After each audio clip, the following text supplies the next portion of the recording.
I'm Devin Sanchez, 2025 five-star cornerback. I'm committed to Ohio State.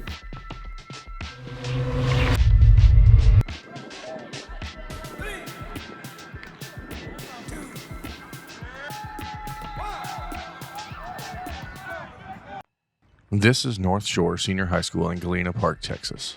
The school, located about 20 minutes outside of downtown Houston, is one of the country's best high school programs. It's also the home of Devin Sanchez, a top 5 player in the class of 2025 and one of the easiest talent evaluations in the country. Sanchez is long, checking in at about 6'3" tall. He's fast and extremely dangerous with the football in his hands, whether he's returning interceptions or kickoffs for the Mustangs. Sanchez has next-level coverage skills and a 175-pound frame that has plenty of room to fill out as he develops physically for college. Moments ago, the country's top-ranked cornerback announced his college football decision and committed to Ohio State. He's been leaning toward the Buckeyes for months and actually told the coaching staff in Columbus that he was done with his recruitment over 2 months ago. The podcast spent time at North Shore with Sanchez in mid-December, talking to the young defensive back 2 days before he and his Mustangs teammates took on Dallas area powerhouse Duncanville in the state title game. Though North Shore fell short of their ultimate goal, Sanchez kept the focus where he wanted it, on his team. My plan was really just, get through the playoffs, focus on this game with my brothers and, win a state championship because, we want what we lost last year. So I really didn't want to put myself first and, committing and all that, and then all this is on me and then things like that, and then I'm not focused on this. I'm focused on my commitment, and then, we got a game to play. So, I just pushed it back to where, we go to state, win or lose, it's just a game I play with my brothers. We play hard, and then it's just after I commit. But I wanted to focus on, the game and all that. I wanted to get through the playoffs because, like I said, when I actually committed, we weren't even in the playoffs. We were still in the regular season. So just, I just wanted to get through, this playoffs because I knew it was going to be hard. We probably got one of the tougher playoff schedules. Yeah. So I didn't want to worry about, committing and all of that. I wanted to worry about this game and, getting back to Dallas. The conversation with his future coaches was short and sweet. The end result of that conversation was predictable. November 2nd against Kingwood, I called my dad, told my dad, I was like, Dad, I'm ready to do it. And he said, all right, call him. And then, I called Coach Walden. And we talked to him. I said, Coach Walden, you get Coach Day on the phone? They all came in the meeting room. It was him, Coach Day, Coach Duhart, Coach Eliano, and I just told him straight up that, I'm ready to make a decision. I mean, I feel like this is a place where I can get developed and, I want to call this home, and I don't think no other place is better for this. It was all smiles, Coach Day was happy. Adding a player like Devin Sanchez is huge for any program, even one as proud and prestigious as the Buckeyes. He's the country's top-ranked cornerback, and he picked Ryan Day and Tim Moulton over Texas A&M, Alabama, and every other major football program in the country.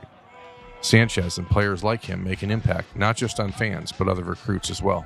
Because, like they said, when you're this big and you're that number one guy, you're that number one corner, you're number one player in Texas, you kind of have a pull on other guys. Yeah. So basically they took it like, all right, we got you, and we know what you can do. You're that top guy. Let's use you to get other guys. They were happy for it though, because they got a corner that they wanted. Yeah. I was one of the guys on that top board that they wanted. I was probably top 3 on their board. If we're being realistic, I was probably number 1 on their board, and they got the number 1. Now they're going to use the number 1 guy to pull in other guys. For players like Devin Sanchez, the recruiting process can be stressful. It was not easy to keep his decision private as long as he did. The worst part wasn't staying quiet, however. It was the awkward conversations that come with other coaching staffs. In this recruiting landscape, telling an opposing coach of your plans is not much different than telling the whole world. That means telling white lies when coaches call or show up at your high school. Sanchez doesn't want to be disrespectful to those coaches, but he also wanted to be true to himself. It's been real hard, people just telling me, Devin, you're going to Ohio State, I'm just telling them like, man, I don't know. You find out when I commit, And so really when I announced that I'd be committing on the 6th, it was kind of hard just throwing those 2 teams in there, I wouldn't be there. And then, also it's not just about the people, it's about the coaches that come and see me.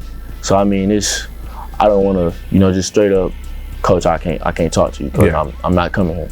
I don't want to do that because that's not me. And then I feel like that's just real disrespectful. Puts you in a weird position. Yeah, it puts me in a weird position. Because it's just like, I'm really going to Ohio State, but you coming to see me, And you can't tell them that. Yeah, I can't just tell them that. And no disrespect to the A&M coaches, but you know, they coming to see me. I mean, hey coach, I mean, really, it's nothing I can really do. I mean, I made that decision, and I'm not one of these guys that's gonna commit to a school and then go visit other schools still and, you know, leave my commitment open. I mean, I'm gonna be probably a hard commit, you know, because I feel like Coach Walton, Coach Dave, Coach Eliano, those guys, they're not leaving. Yeah. So I mean, I feel like that's where I can see myself. And you know, Tuesday, it was a moment like that too, where A&M coaches came to see me, and then walked through the gate, Coach Walton, and it's like, man, what do I do? I'm sitting here, he's walking on the field over to our positions, and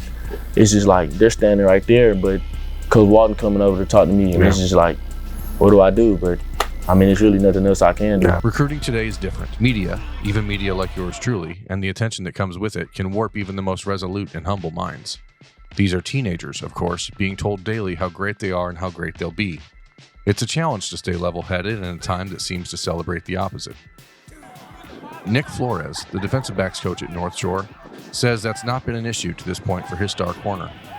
The Mustangs have never been short on talent, but Sanchez's approach is different than some of the more notable players who have come through that program in the recent years. You know, he's obviously extremely talented, you know, but he's grounded, you know, and so the people coming behind him, you know, he set a pretty good example of what, you know, a 5-star should look like, and that goes for every you know, player that comes through this program.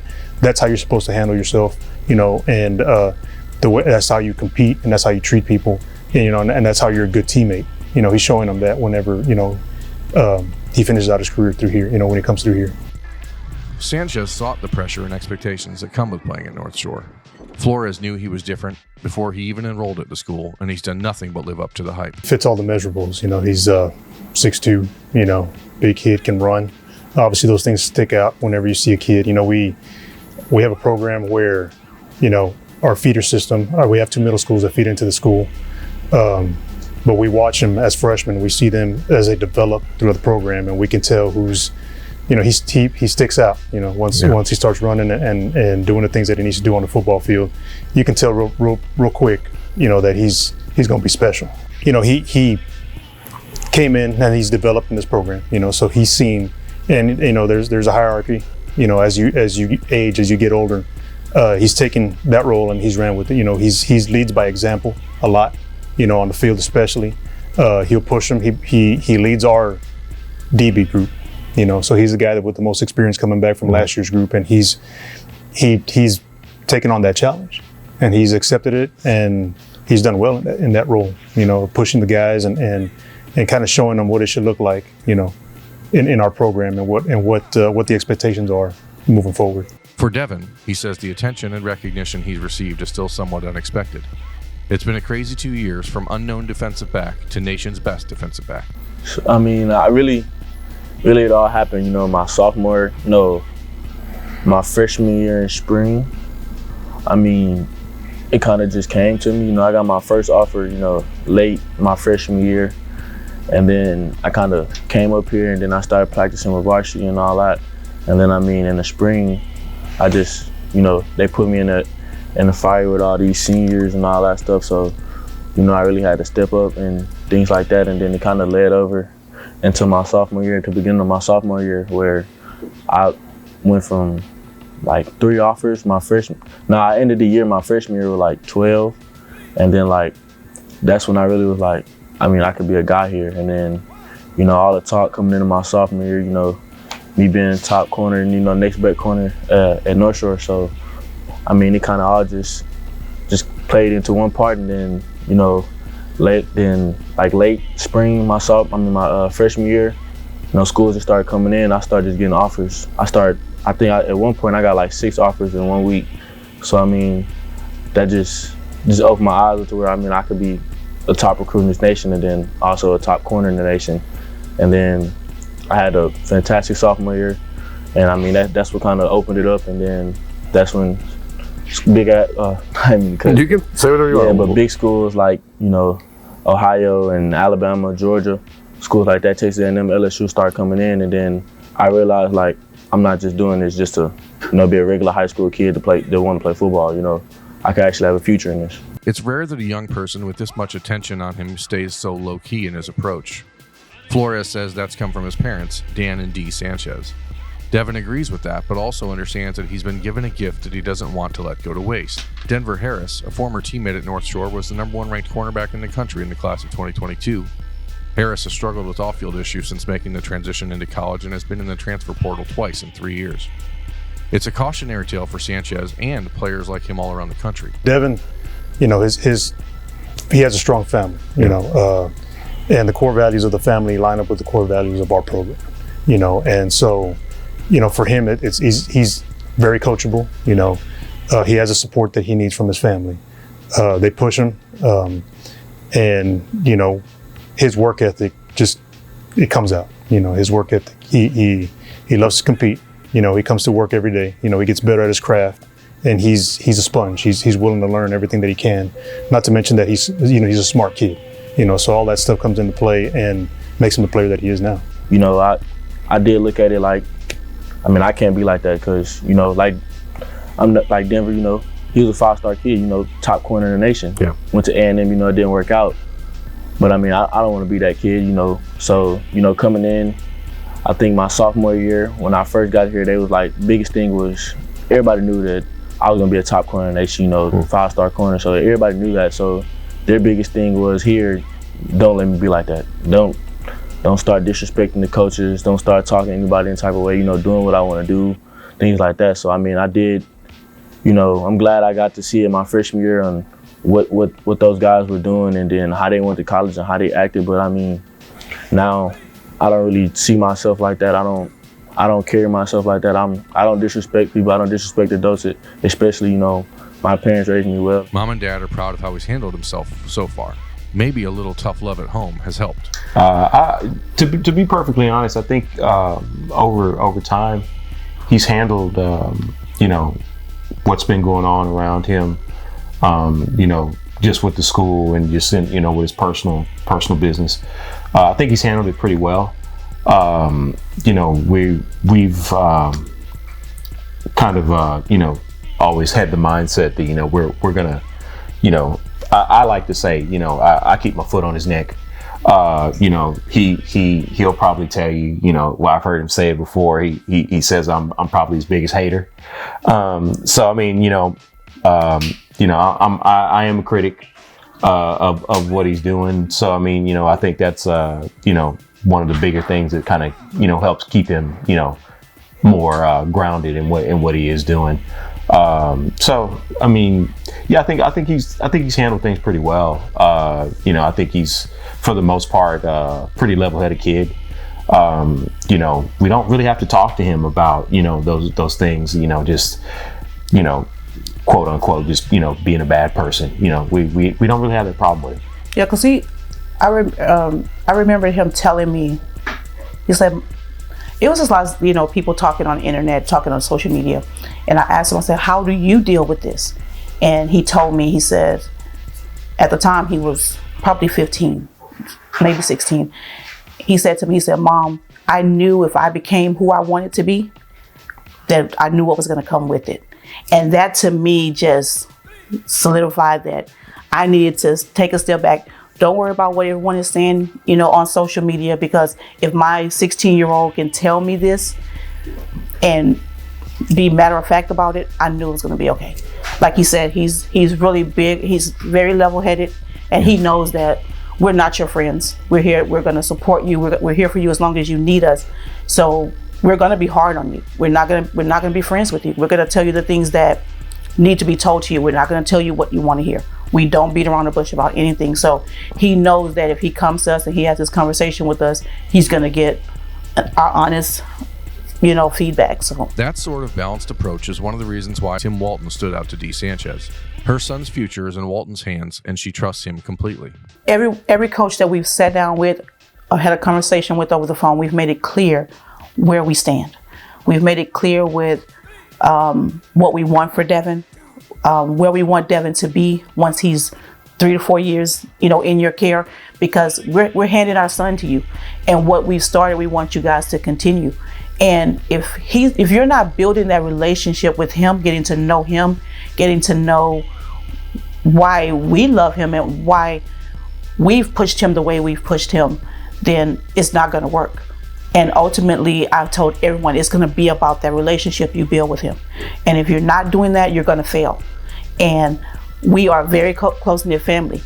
You know, my family, Daniel's family, we're always together. We're spending time. We're all going up this weekend just to support Devin. So if you're not understanding that all the other things that you're coming to us with is in one ear and out the other, because you're not focusing on what we are really about.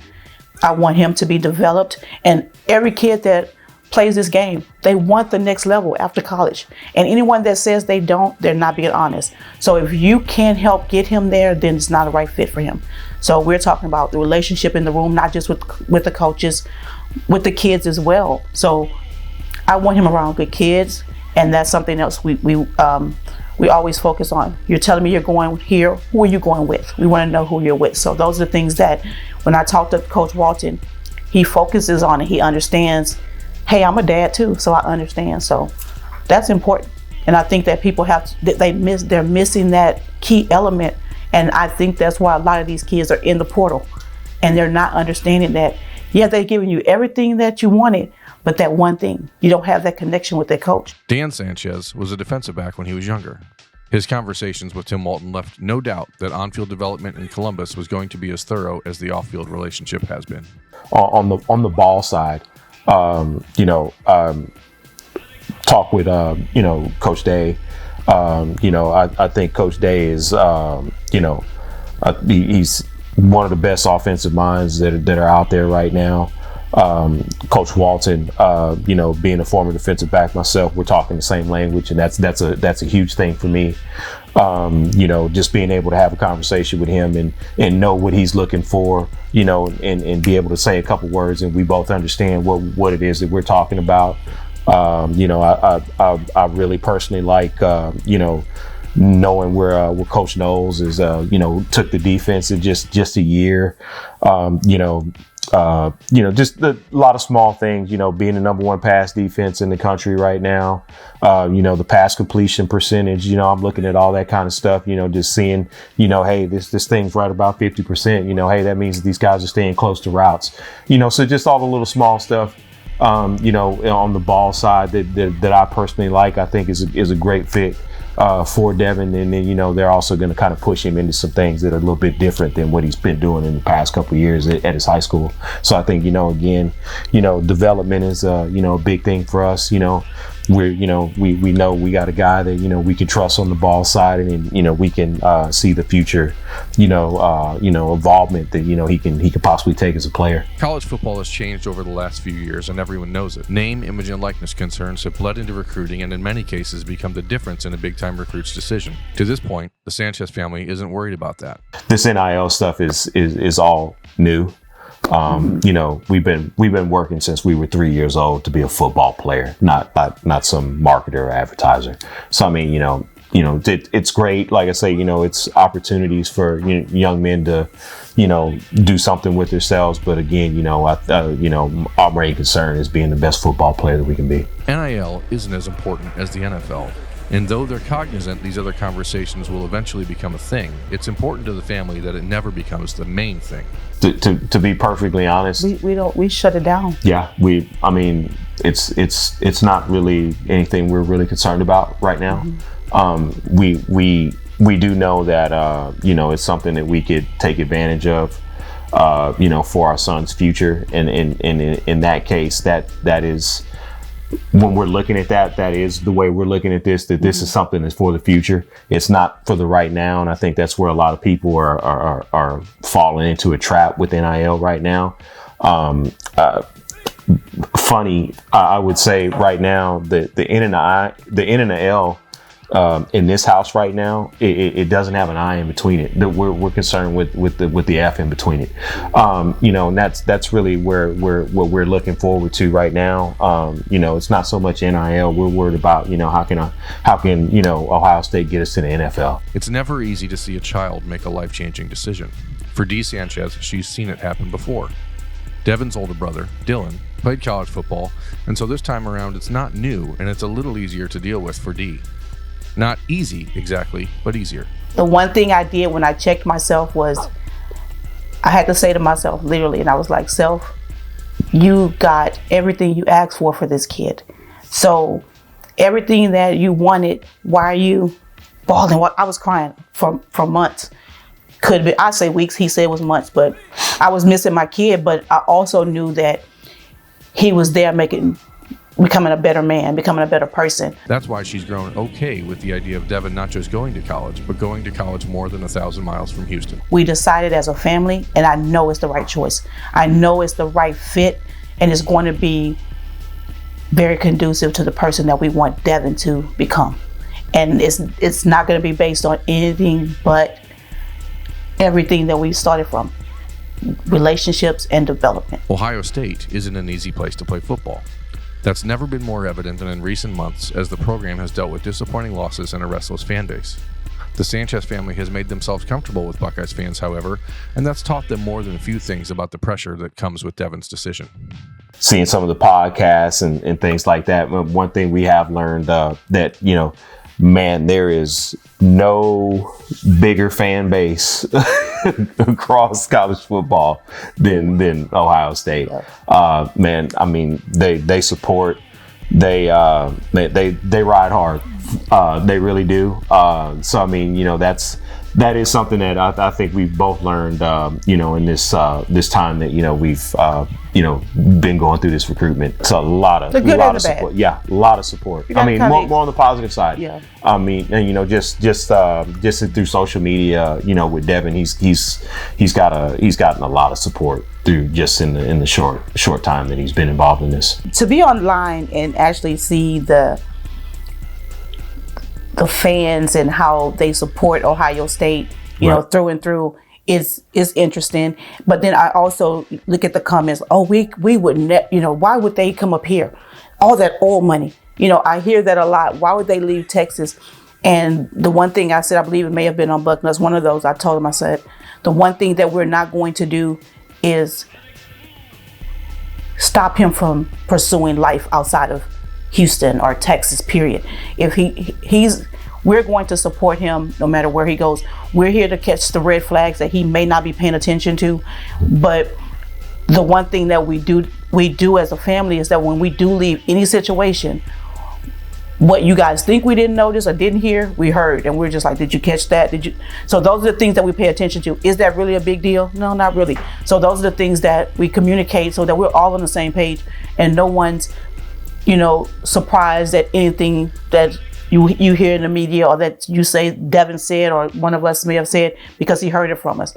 And the one thing I will say is that we want him, we don't need you to tell Devin how good he is. He's been doing this. We know what he's capable of. We want to find out what you're going to do to make him better. The Buckeyes know how good Devin Sanchez is too. That's why he's been at the top of the Ohio State wish list since his first visit to campus last March. Tim Walton has made sure every step of the way that he's given the Sanchez family a chance to know him, and it's paid off in a major way for the Buckeyes. You know, just how Coach Walt is, you know, taking this step with me, you know. I mean, since he's first started recruiting me, I mean, it's just, he shows me love. He treats me like a son, basically, you know, like a kid.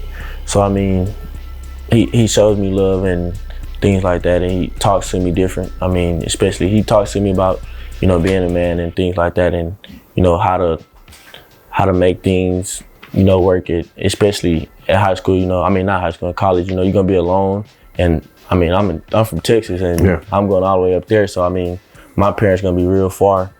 So I mean, it's just having him there, and you know, as a coach and as a person to look up to and things like that. And I mean, I also think, you know, he'll keep it real and not sugarcoat it with you. And I mean, that's what you need, especially, you know, going to a place like that. You don't want somebody to be like, oh, they want to baby you, but I mean, he's going to keep it real with you and treat you like you're an adult. And I mean, that's what I need. Walton has a mantra: stay ready so you don't have to get ready. Devin Sanchez now has to get ready for the next phase of his life. His recruitment is over and he's relieved, but it will be an adjustment. Happy, you know, very happy, you know.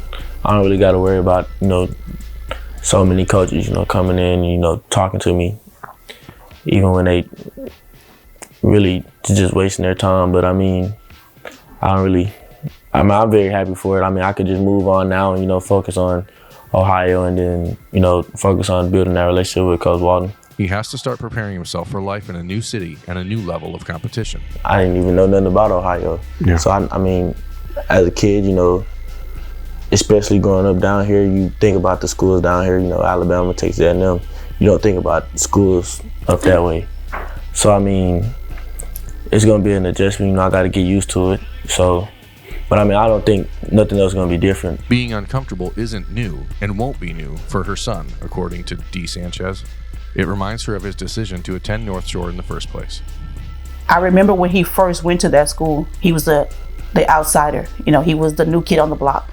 And he was like, everybody's all their friends. I said, you'll find your way. You'll fit right in. And before the season even started, you know, he had made those connections. Like I said, I think that he has this confidence about him, and he also is there to uplift. He doesn't feel that he has to compete with the people around him. We're here to, you know, play this game. I mean, like she said, you know, going to North Shore, you know, being around guys I haven't been around, you know, they grew up playing football with each other. Yeah. I didn't play football with none of those guys.